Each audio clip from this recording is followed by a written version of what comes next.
खेल पेश किया है।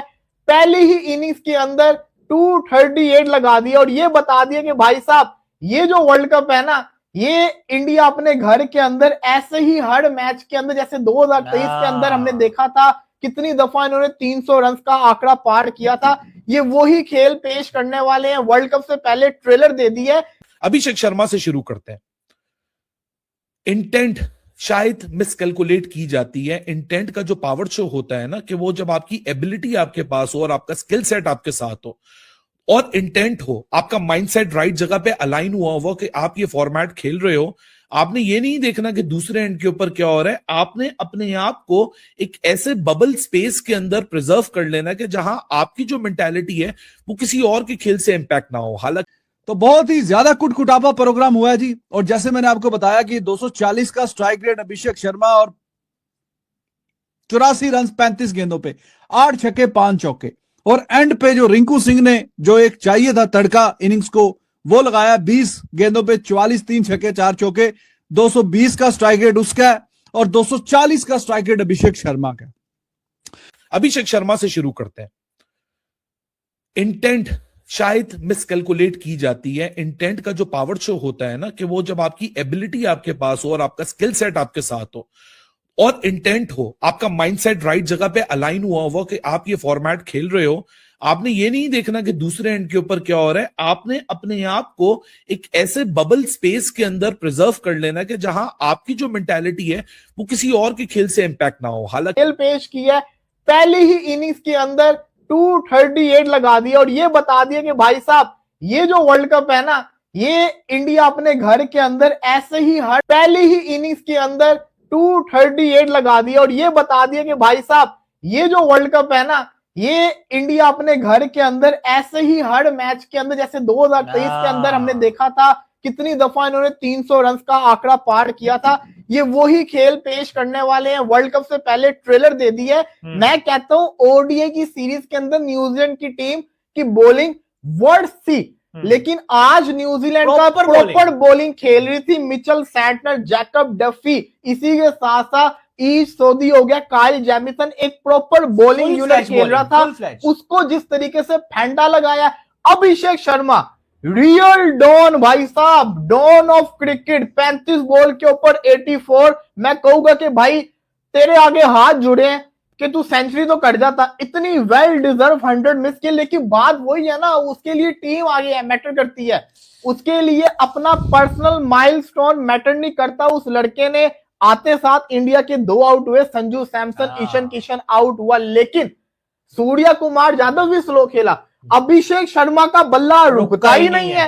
और भाई क्या खाकर आता है, कौन सी जिसको कहते हैं ना गोलियां, जिसको कहते हैं ना खाकर आता है कि इसकी बैटिंग की टाइमिंग ही बढ़ती जा रही है। ऐसी कौन सी बैटिंग टाइमिंग की गोलियां खा रहा है कि ये रुकता ही नहीं है भाई साहब, ऐसे ऐसे छक्के मारता है और ऐसे प्यारे प्यारे। और फिर जिस ओवर में इसने अटैक किया था उस ओवर में इसका आउट होना बनता नहीं था, इतने इसने रन मार दिए, लेकिन उसको था ना कि मैंने इस ओवर को और यूटिलाइज करना है। यार बहुत मारा उसने। पर्सनल माइलस्टोन के लिए तो वो बेचारा जाता ही नहीं है कभी भी। आप देखो पर्सनल माइलस्टोन के लिए वो जाता है जिसकी बॉल्स ज्यादा हो, ठीक है। लेकिन आप देखिए जिस तरीके से 2 खिलाड़ी जल्दी आउट हो गए थे। पहली विकेट संजू सैमसन की। अभिषेक शर्मा से शुरू करते हैं। इंटेंट शायद मिसकैलकुलेट की जाती है। इंटेंट का जो पावर शो होता है ना, कि वो जब आपकी एबिलिटी आपके पास हो और आपका स्किल सेट आपके साथ हो और इंटेंट हो, आपका माइंडसेट राइट जगह पे अलाइन हुआ हुआ कि आप ये फॉर्मेट खेल रहे हो, आपने ये नहीं देखना कि दूसरे एंड के ऊपर क्या हो रहा है, आपने अपने आप को एक ऐसे बबल स्पेस के अंदर प्रिजर्व कर लेना कि जहां आपकी जो मेंटालिटी है वो किसी और के खेल से इंपैक्ट ना हो। हालांकि इंडिया की आज जल्दी 2 विकेटें गिरी, 18 पे 1 दूसरे ओवर के अंदर, तीसरा विकेट ईशान किशन। हालांकि ईशान और संजू को दोनों को स्टार्ट मिले और उनकी विकेट भी मैं बोलूंगा। हालांकि संजू ने खड़े खड़े वो शॉट खेलने की कोशिश की, कदम उसके जाम हो गए। अगर वो कदमों का इस्तेमाल करता तो वो छठी बॉल के बाद जो 7वीं 6 बॉलों में 10 रन 2 बाउंड्री से बना के बैठा हुआ था। लेकिन intent is right there. Ishan भी 5 बॉलों में 8 पे आउट हुआ, 2 बाउंड्रीज बना के, वैसे ही संजू जैसे ही उसका टेम्पलेट था, but intent was there. But Abhishek Sharma ने ऐसा ओवरशैडो कर दिया दिया, क्योंकि अगर दूसरे एंड पे स्लाइट बिट ऑफ स्ट्रगल भी आपको नजर आ रही है। सूर्या कुमार यादव आ रहा है जो कि आज के मैच से पहले पूरे 2025 पिछले साल के अंदर 125 के स्ट्राइक रेट से ऑपरेट कर रहा है। He has seen a lot of struggles in international cricket. उसको भी वो रूम ऑफ मार्जिन मिलता है, क्योंकि दूसरे एंड से Abhishek is playing with so much of ease कि जहां आप देखो कि 3 ओवर में पावर प्ले के 2 विकेटें गिर चुकी हैं। संजू और ईशान किशन, वो भी नेचुरल पावर, चलो संजू तो नेचुरल पावर हिटर नहीं है, लेकिन ईशान किशन की जो रिडेम्पशन आर्क आई है वो नेचुरल पावर हिटिंग एबिलिटी के साथ यह हार है। लेकिन उस सब के गिरने के बावजूद भी 3 ओवर में अगर 27 रन है तो आपको 4 ओवर में 38 दिख रहे हैं। पावर प्ले 6 ओवर के अंदर एंड अप हो रहा है तो 68 है। उसके ऊपर मिडल ओवर्स बहुत ज्यादा इंपॉर्टेंट होते हैं, और आज देखना भी मिडल ओवर्स में था अभिषेक को कि पावर प्ले में तो आपने वो सर्ज ले ली, आपने अपने इर्द-गिर्द जो विकेटें गिरने का सिलसिला उसका इंपैक्ट अपने ऊपर नहीं आने दिया।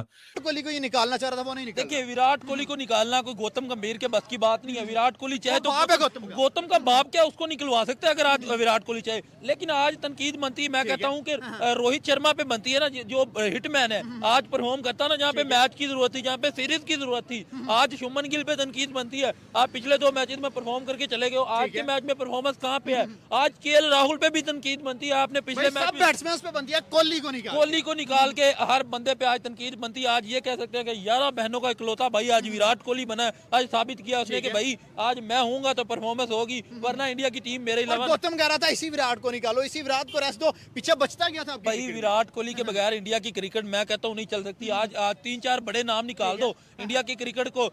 देखिए, सबसे ज़्यादा जो क्वेश्चन है वो तो बॉलिंग के ऊपर रेज होगा। आप देखिए जिस तरह उन्होंने बॉलिंग किया इंडिया ने, मतलब आपके पास डैरल मिचेल के खिलाफ कोई प्लान ही नहीं है। मिचेल नहीं पकड़ा जाता। पिछले मैच के अंदर मेरे सेंचुरी करके गया, आज फिर सेंचुरी करके गया। उसके बाद फिलिप की बात कर ले, वो सेंचुरी करके गया। मतलब न्यूजीलैंड की सी टीम आपकी उधर आई हुई है। आप देखिए उसके अंदर आपको कोई वो बोल्ट नजर नहीं आ रहा, उसके अंदर आपको हेनरी नजर नहीं आ रहा, विलियमसन नजर नहीं आ रहा। उसके बावजूद आपको प्रेशर किसका है हमें तो समझ नहीं आती। क्या डैरल मिचेल इतना बड़ा प्लेयर बन गया कि वो इंडिया के अंदर आता है, वो बैक टू बैक सेंचुरीज करता है। आपका हर्षित राणा कहाँ गया, आपका सिराज कहाँ गया? हर्षित राणा ने आउट तो किया, लेकिन 84 आप मुझे बताएं, आउट कर लिए ठीक है, जो 337 बोर्ड पे लगा है उसका क्या करना है आपने? आउट अगर कोई 120 रन दे के 6 विकेटें ले ले, हमने उन 6 विकेटों का करना क्या है? पॉइंट ये है कि आपको, अगर आप देखें सिराज का इकोनॉमिकल स्पेल रहा ठीक है, लेकिन सिराज की गलती ये है कि मेरे ख्याल में वो विकेटें नहीं ले पाया। हाँ, अगर सिराज 2-3 विकेटें, यही 3 विकेटें सिराज लेकर जाता ना, आज का मैच इंडिया के हाथ में होता। मेरे ख्याल 280-290 तक शायद मैक्सिमम हो जाते हैं। तो उसके बाद आप बैटिंग की तरफ आओ, शुभमन गिल की बात कर लो। भाई उसको आपने खिलाना, कोई कसम उठाई हुई है, हम मानते हैं वो कैप्टन बन गया यार। आप यही बात है ना, आप स्टैंड बाय पे कोई कैप्टन भी रखो फिर, या तो आप सुरेश अय्यर को अगर वाइस कैप्टन लेकर जा रहे हो उसको आज के दिन में कप्तानी दो, और आप इसकी जगह जायसवाल को खिलाओ यार, वो अच्छा प्लेयर है। आप